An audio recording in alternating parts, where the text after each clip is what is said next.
Assalamualaikum warahmatullahi wabarakatuh. Perkenalkan, nama saya Muhammad Arab Rosin Abdul Rosyid dari kelas F. Di sini saya akan menjelaskan prinsip-prinsip komunikasi dan akan sedikit melakukan storytelling tentang prinsip komunikasi. Prinsip komunikasi yang pertama adalah komunikasi adalah suatu proses simbolik. Maksudnya ketika kita berbicara dengan hewan dan ketika kita menemui rambu lalu lintas di jalan. Contohnya seperti ketika saya melakukan perjalanan dan saya melihat simbol lalu lintas, maka secara otomatis saya akan mentaati simbol tersebut.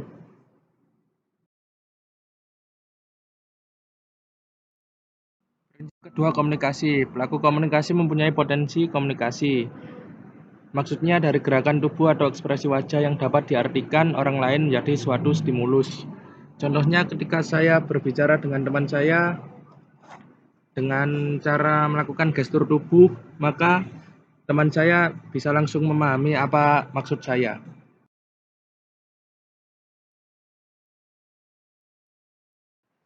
Kemudian prinsip ketiga komunikasi, yaitu komunikasi mempunyai dimensi isi dan dimensi hubungan. Maksudnya dimensi isi disandi secara verbal, sedangkan dimensi hubungan disandi secara nonverbal.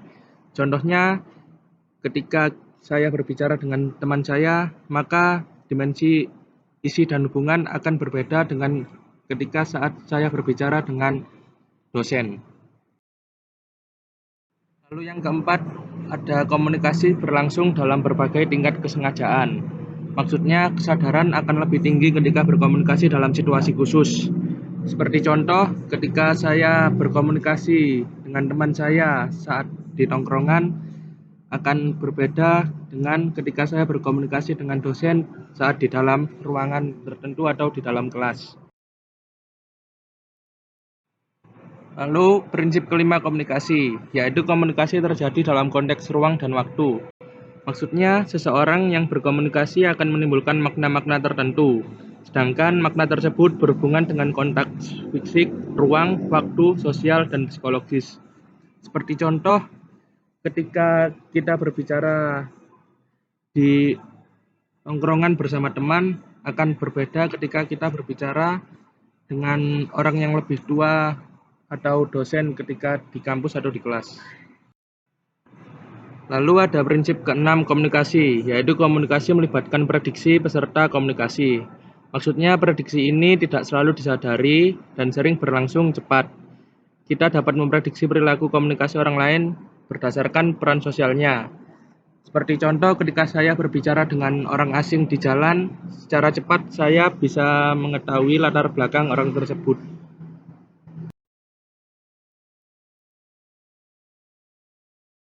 Kemudian prinsip ketujuh komunikasi, yaitu komunikasi itu bersifat sistemik. Maksudnya komunikasi bersifat sistemik adalah yaitu menyangkut dua hal, internal dan eksternal. Contohnya ketika saya berbicara dengan teman saya, maka akan berbeda ketika saya berbicara dengan orang asing. Lalu ada prinsip ke-8 komunikasi, yaitu semakin mirip latar belakang sosial budaya, semakin efektif komunikasi tersebut. Maksudnya, jika dua orang melakukan komunikasi berasal dari suku yang sama, pendidikan yang sama, maka ada kecenderungan dua pihak tersebut mempunyai bahan yang sama untuk berkomunikasi.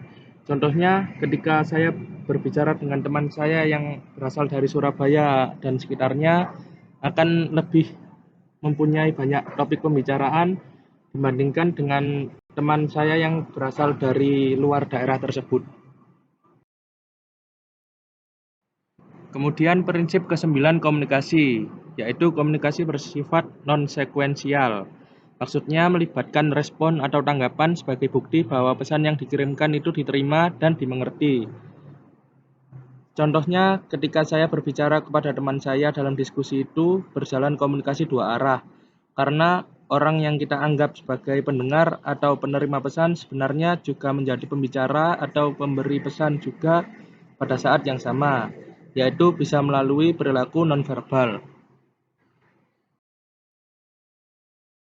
Kemudian ada prinsip ke-10 komunikasi, yaitu komunikasi bersifat prosesual, dinamis, dan transaksional. Maksudnya ada proses saling memberi dan menerima informasi di antara pihak-pihak yang melakukan komunikasi. Seperti contohnya ketika saya sedang berdiskusi dengan teman saya, maka saya dan teman saya akan mendapatkan informasi yang sebelumnya belum kita ketahui. Kemudian ada prinsip ke-11 komunikasi, yaitu komunikasi bersifat irreversible. Maksudnya, setiap orang yang melakukan proses komunikasi tidak dapat mengontrol sedemikian rupa terhadap efek yang ditimbulkan oleh pesan yang dikirimkan. Seperti contoh ketika saya berkomunikasi dengan teman saya, terkadang saya tidak bisa mengontrol tata bahasa saya atau perkataan saya ketika saya mengobrol dengan teman saya. Yang terakhir ada prinsip ke-12 komunikasi, yaitu komunikasi bukan panacea untuk menyelesaikan berbagai masalah. Maksudnya dalam arti bahwa komunikasi bukan satu-satunya obat mujarab yang dapat digunakan untuk menyelesaikan masalah. Seperti contoh, ketika kita mempunyai masalah, maka komunikasi bukanlah jalan satu-satunya untuk mempercepat atau memperselesaikan masalah tersebut. Karena sejatinya manusia juga butuh aksi, bukan hanya janji. Sekian penjelasan singkat dari saya. Mohon maaf jika ada kesalahan kata. Terima kasih untuk semuanya. Wassalamualaikum warahmatullahi wabarakatuh.